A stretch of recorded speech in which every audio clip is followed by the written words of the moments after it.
ସମସ୍ତଙ୍କୁ ନମସ୍କାର। ମୁଁ ସନାତନ ପଟ୍ଟନାୟକ, ଢେଙ୍କାନାଳ ଜିଲ୍ଲା କାମାକ୍ଷାନଗର ଆଳତମା ଗ୍ରାମରେ ଆମ ଘର। ମୁଁ ଆଳତମା ସରକାରୀ ଉଚ୍ଚ ବିଦ୍ୟାଳୟରେ ଜଣେ ପ୍ରାଥମିକ ଶିକ୍ଷକରେ କାର୍ଯ୍ୟରତ, ବିଜ୍ଞାନ ଶିକ୍ଷକ ଭାବରେ ମଧ୍ୟ କାର୍ଯ୍ୟରତ। ମୁଁ ପିଲାଙ୍କ ପାଇଁ ଯାହା ଯାହା ସବୁ କରୁଛି ଆପଣମାନଙ୍କୁ ଦେଖିବା। ଏଇଠି ଆଳତମା ଗାଁର ଦଧିବାନ୍ଧି ମନ୍ଦିର ପ୍ରାଙ୍ଗଣ।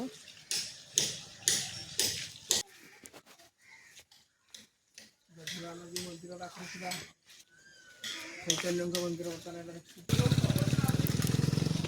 ବର୍ତ୍ତମାନ ଆମେ ଆସିଲେ ଆଳତମା ଅଲେଖ ଟୁଙ୍ଗି ମହିମା ଟୁଙ୍ଗି, ଯାହାକି ପ୍ରାୟ 90 ବର୍ଷ ହେଲାଣି ଏଇ ଗାଁରେ ପ୍ରତିଷ୍ଠିତ ହେଉଛି। ମହିମା ଟୁଙ୍ଗି ଆଳତମା, ଏଇଟା ହେଉଛି ଆଳତମା ଗାଁର ଅଲେଖ ମହିମା ଟୁଙ୍ଗି। ଏଇଟା ଟୁଙ୍ଗି ଭିତରେ ଆମେ ଅଛେ। ଏଇ ଯେଉଁ ଟୁଙ୍ଗି ଘରର ପଛ ପାଖରେ ଆମର ବିଭିନ୍ନ ବିଜ୍ଞାନ ଜିନିଷ କରାଯାଉଛି, ତାର ପଛ ଘରେ ମଧ୍ୟ ଆମେ ଘର କରିଛୁ। ସେଇ ପଛ ଘରେ ଚାଲ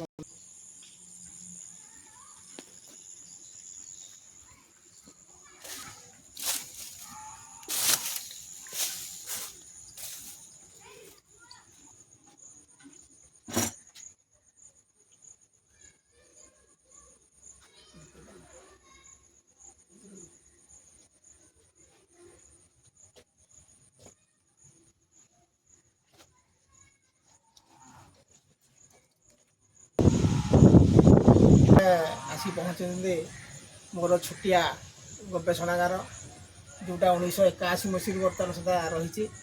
ମୋର ଦିନ ରାତି ଏଇ ନିଶାରେ ମୁଁ ସବୁବେଳେ ବିଜ୍ଞାନ କାର୍ଯ୍ୟ କରେ। ବିଶେଷ କରି ମୁଁ ବିଜ୍ଞାନର କୃଷି, ଯେହେତୁ ମୁଁ ଗୋଟେ କୃଷକ ଉପରେ ଆସିଛି, କୃଷି ଉପରେ ଆଉ ଶିକ୍ଷକ ଥିବାର ଶିକ୍ଷା ଉପରେ ଆଉ ଅନ୍ୟ ଜିନିଷ ଉପରେ କିଛି ଗବେଷଣା କରିଛି। ସେଇଥିରୁ ଯାହା କରିଛି ଆପଣମାନେ ଦେଖନ୍ତୁ। ଆଉ ବର୍ତ୍ତମାନ ଆମେ ଆମର କୃଷି ଜିନିଷ ଦେଖିବା। ଏଇଗୁଡ଼ିକ ଆମର ମାନୁଆଲ 2 ଧାଡ଼ିଆ ଧାନ ରୁଆ ଯନ୍ତ୍ର। ଏଇ ଯନ୍ତ୍ରଟି ମାନୁଆଲ 2 ଧାଡ଼ିଆ ଧାନ ରୁଆ ଯନ୍ତ୍ର। ଏଥିରେ ଆମର ଉପଡ଼ା ଯାଇଥିବା ତଳିକି 2 ଧାଡ଼ି କରି ଆମେ ରୁଇ ପାରିବା। ଏହା ମୁଖ୍ୟମନ୍ତ୍ରୀଙ୍କ ଦ୍ୱାରା ପୁରସ୍କୃତ ମଧ୍ୟ ମୁଁ ହେଇଥିଲି। ଏହା ଗୋଟେ ଦେଖନ୍ତୁ, ଏଇଟା ଗୋଟେ ଜିନିଷ, ଯେଉଁ ଏଇଟା ଜୈବିକ ସାର ଔଷଧ। ଏଇଟା ହେଉଛି ଆମର ରାସାୟନିକ ସାର ବଦଳରେ ଆମେ ତାକୁ ଗୋଟେ ଜିନିଷ ପକାଇଲେ ସାର ଔଷଧର ଧାନ ଚାଷରେ କାମ ଦେବ। ଆଉ ଆମକୁ ଖର୍ଚ୍ଚ ମଧ୍ୟ କମ୍ ପଡ଼ିବ। ସମ୍ପୂର୍ଣ୍ଣ ଜୈବିକ ସାର ସିଏ। ବର୍ତ୍ତମାନ ଏଇଟା ଗୋଟେ କୃଷି ଉପରେ ଯନ୍ତ୍ରପାତି ହେଇଛି। ଏଠି ହେଉଛି ହାତୀ ଘୋଡ଼ିଆ ଯନ୍ତ୍ର। ଆମର ସାଧାରଣତଃ ଲୋକମାନେ ହାତୀ ଘୋଡ଼ିବା ପାଇଁ ଲୋକ ରାତିରେ ବାଜା ବଜାନ୍ତି, ବାଣ ଫୁଟାନ୍ତି। ରାତିରେ ଧନ ଜୀବନ ତାଙ୍କର ବିପଦ ଥାଏ। ହାତୀ ମଧ୍ୟ ମୃତ୍ୟୁ କରନ୍ତି କେତେବେଳେ ମଣିଷ ମରେ। ତେଣୁ ବାଜା ବାଣ ଗୋଟେ ଶବ୍ଦ କଲେ ହାତୀଟା ଅନ୍ୟ ପଳାଏ। ସେଇଟା ଲକ୍ଷ୍ୟ ଆମେ ଗୋଟେ କରିଛୁ, ଯେଉଁଟା ବାଜା ବାଜିବ, ଲାଇଟ୍ରେ ବୁଲିବ, ବିଭିନ୍ନ ଶବ୍ଦ ହେବ, ଲୋକ କୋଳାହଳ ଶବ୍ଦ, ବାଣଟି ମଧ୍ୟ ଫୁଟିପାରିବ। ତେଣୁ ଆମେ ବର୍ତ୍ତମାନ ଦେଖିବା ଏଇ ଯନ୍ତ୍ରଟି କେମିତି କାର୍ଯ୍ୟକାରୀ କରୁছে। ଦିନରେ ସେ ବନ୍ଦ ହେଇଥିବ, ରାତି ହେଲେ ଆପେ ଲାଗିବ। ବର୍ତ୍ତମାନ ଆମେ ଘର ଭିତରେ ରହିଛି, ଲାଇଟ୍ ବର୍ତ୍ତମାନ ଅଫ୍ କରିଦେବା।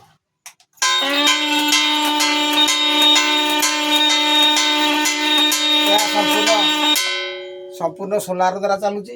ତେଣୁ ଏଥିରେ ବିଦ୍ୟୁତର ଆବଶ୍ୟକ ନାହିଁ। ଏଥିରେ ବ୍ୟାଟେରୀଟି ଲାଗିଛି, ଏଥିରେ ସୋଲାରଟି ମଧ୍ୟ ଲାଗିଛି।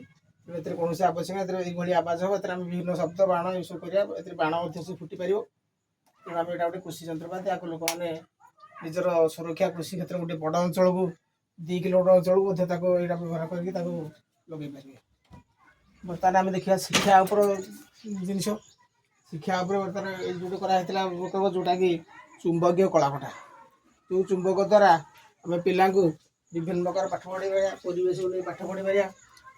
ପିଲା ଏଇଟାକୁ ତଳ ଉପର କରିପାରିବା। ବର୍ତ୍ତମାନ ଆମେ ଗୋଟେ ସାଧାରଣ ଗୋଟେ କଳସ ରଖାହେଇଛି।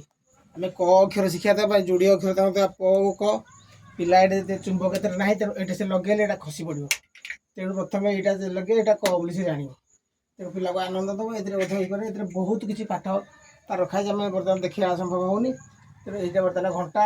ଏଥିରେ ଅନେକ ଦିନ ରାତି କିପରି ହୁଏ, ସରଳରେଖାରେ ଆଲୋକବର୍ତ୍ତୀ କରେ, ଋତୁ ପରିବର୍ତ୍ତନ, ବିଭିନ୍ନ ଜିନିଷକୁ ଆମେ ଦେଖିପାରିବା ଏଥିରେ। ଏଇଟା ବର୍ତ୍ତମାନ ବିଭିନ୍ନ ଭାଷା 4ଟା ଭାଷାରେ ଲେଖା ହେଇଛି। ଓଡ଼ିଆ, ଇଂରାଜୀ, ହିନ୍ଦୀ ଓ ବଙ୍ଗଳା ଭାଷାରେ। ଏଇଟା ଗୋଟେ ପ୍ରକଳ୍ପ। ଆମର ବିଜ୍ଞାନ ପ୍ରକଳ୍ପ ମଧ୍ୟ ଦେଖନ୍ତୁ। ପିଲାଙ୍କର ପାଇଁ, ସ୍କୁଲ ପିଲାଙ୍କ ପାଇଁ 1981 ମସିହାରୁ ମୁଁ ପ୍ରାୟ 2000 ମଡ଼େଲ ଆଇଡ଼ିଆ ଦେଇଛି ପିଲାଙ୍କୁ। ଆମର ବହୁତ ପିଲା ଏଥିରୁ ବ୍ଲକ ଠାରୁ ଜାତୀୟ ଆନ୍ତର୍ଜାତିକ ମଧ୍ୟ ସମ୍ମାନିତ ହୋଇଛନ୍ତି। ସେଗୁଡ଼ିକ ସବୁ ସାଇନ୍ସ ପ୍ରୋଜେକ୍ଟ। ଏଠି ଗୋଟେ ମଧ୍ୟ ସାଇନ୍ସ ପ୍ରୋଜେକ୍ଟ ରହିଛି। ସେଇଟା ବାସନ ମଜା ଯନ୍ତ୍ର, ଯେଉଁଟା ଆମର ବାସନକୁ ମାଜି ପାରିବା। ଯେଉଁ ହୋଟେଲ, ବଡ଼ ବଡ଼ ହୋଟେଲ हस्टेल जो पिलाने शह शह बासन सफा करबे सेटा बासन मजा यंत्र एटा होची कल कारखाना निया लागिले ऑटोमेटिक पानी लिभाई जे परियो एटा रास्ता एटा गोटे विज्ञान प्रकल्प एटा रास्ता रे जो ट्रेन रास्ता रे हाथी जो दुर्घटना घटुची ताकू ता पई सुरक्षा पर गोटे प्रयोजन यंत्र है सब यंत्र आमर विज्ञान प्रकल्प प्रस्तुत कराई आम बर्तमान शिक्षक हिसाब से मुझे चाकरी शिक्षकता कलापर प्राथमिक शिक्षा पिलांकर जो आवश्यकता शिक्षण सामग्री पाठ पढ़िया जो सहायक करे पिलार जो शिक्षा शिक्षण कार्यटी साधारण पढ़ा और शिक्षण सामग्री व्यवहार कर पढ़ा द्वारा बहुत फरक अच्छे कारण शिक्षण सामग्री व्यवहार कर जीवन सारा से पाठटी मन छापिकी रही जाए से केवे भूली पारे सब मन पाठ सहित आड कले तेणु ये विभिन्न प्रकार सब विभिन्न श्रेणी प्रथम दशम श्रेणी पर्यटन शिक्षण सामग्री रही यहीटा आम जो बर्तमान केन्द्र सरकार कर जो 2000 शिक्षा नीति 20 अनुसार FLN चली सारा भारत में FLN 50 आइटम होती यहाँ गोटे देखो गोटे मॉडल आम आमर पेज 28 अच्छी अक्षर जो आम प्रथम भाग बही भाषा प्रथम श्रेणी आमर ब अक्षर चिन्ह ब को थंट को चिन्हवा गार टना है आम ये ब अक्षर को ये बर थंट द्वारा ब अक्षर चिन्हवा ब को बुले पिला आनंद लगे पिला भल लगे तेणु ये भाव में केते गुड़ी मॉडल रही गोटे पणिका यंत्र रही विश्लेषण यंत्र ये रही 10 9 1 10 8 2 10 9 1 10 आम जोड़ कले 10 हम सेमती आम चलईदे धर ये घर रहा 8 7 1 8 6 2 8 ये गोटे विश्लेषण पिला कार्यक्रम सकट गाड़ी ये रही लंगड़ ढिंकी गोटे दिखाई कुंड दंड विभिन्न आकार दुई पाखे पाठ पढ़ाई पार एमती अनेक गुड़े सब जिन कराई जोटा आम ए 7 12 देखिपर ए वार्ड पजलटा पाने के सजैव अक्षर एक ओडिया रही एक इंग्लीश रही तेणु पिला करें एरिया भाषा इंग्लीश भाषा जानापी अच्छी बृहत्तर संख्या ए इंग्लीश ओडिया हस्ताक्षर लिखे कि अक्षर शब्द वाक्य विराम चिन्ह जानापी ये गोटे मॉडल कराई यहीटार गोटे अच्छी बहुत गुड़े पाठ रही संख्या गणिमा रंग जाना हरण गुणन जाना बाकस ये जो स्थानीय मान एक ग्राफ रही देखिए ये अनेक गुड़े मॉडल रही एत समय यहाँ बर्तमान आम इंग्लीश 26 जाक अक्षर आम छोट पिला से लिखिपारे के 3-4 काठी विषय 26 अक्षर लिखिपारे एमती अनेक शिक्षण सामग्री प्रस्तुत कर स्कूल पिला आवश्यक दीर्घ वर्ष विज्ञान शिक्षण सामग्री प्रस्तुत करें बहुत गुड़े सम्मान पाई मुख्यमंत्री पाई ब्लॉक स्तर सब डिविजन स्तर जिला स्तर में पाई आम शिक्षा विभाग बहुत गुड़े पाई बर्तमान मुख्यमंत्री पुरस्कार पाई तार सब सर्टिफिकेट सब स्कूल आम DPC गोटे सर्टिफिकेट देते शिक्षण सामग्री आमर यहाँ गोटे खातार 126 स्कूल शिक्षक बर्तमान शिक्षण सामग्री देखा 126 स्कूल शिक्षक देखा सब स्कूल ना शिक्षक ना रही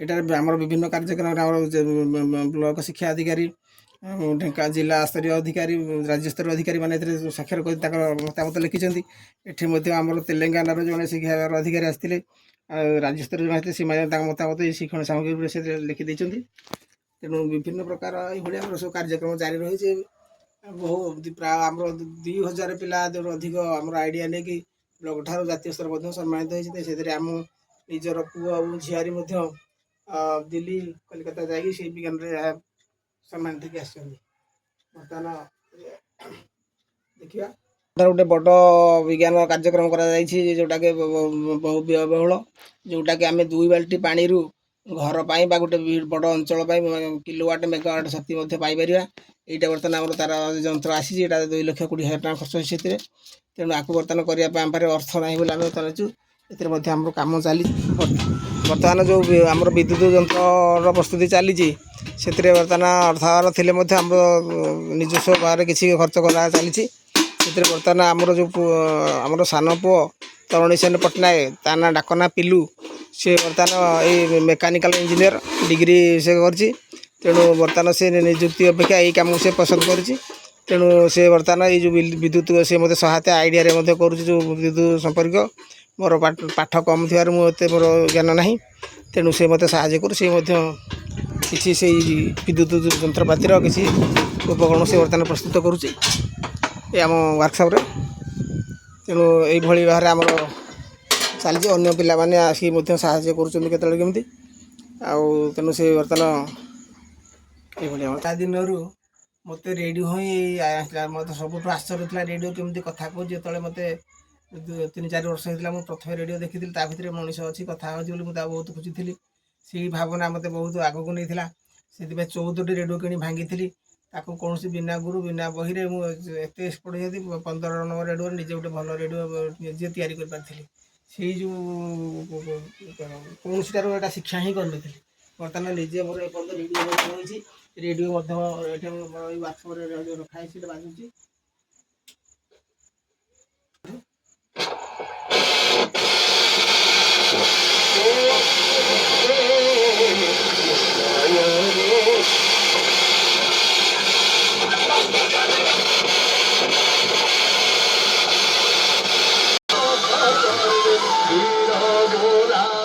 मत सफलता आने साहय कर जो दीर्घ वर्ष से रेडियो गुड़ भांगी सब कली से मोर कर गोटे पेसेंस आसला गोटे गोटे जिन मत 2 वर्ष 3 वर्ष लगे जानापी आम हाथी घोड़ा धरती मत 2 वर्ष रिसर्च करा पड़ी आमर जोटा इलेक्ट्रिक मेसीन 5 वर्ष रिसर्च करा पड़ी आमर जोटा ब्लैकबोर्ड रही वर्षे रिसर्च करा पड़ी विभिन्न आज धान रुआ जो औषध आम देखिले से औषध को रिसर्च कर 100 जन लोक मागणार देते से लिखित देते कौन लाभ होती मागणार जो जैविक सार औषध देते तेणु ये बारे आम जारी रही आगू जारी रही तेणु एदी कौन सबुतर व्यक्ति अनुष्ठान शिल्पपति सरकार यार दायित्व नियंती किसी संशोधन करती आगे बढ़े आम समाज उन्नति देशर उन्नति हो राज्यर सम्मान वृद्धि हे लोक बेकार निजुक्ति सृष्टि हे आउ पाने चाहिए जो शिक्षित युवक मैंने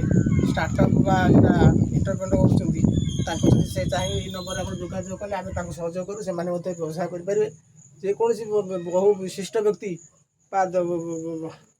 शिल्पपति आम चाहिए आम विभिन्न प्रकार सहयोग करूँ आम से आम जिनस को नहीं व्यवसाय करें आम पाखे अर्थ ना आम यह कर धन्यवाद।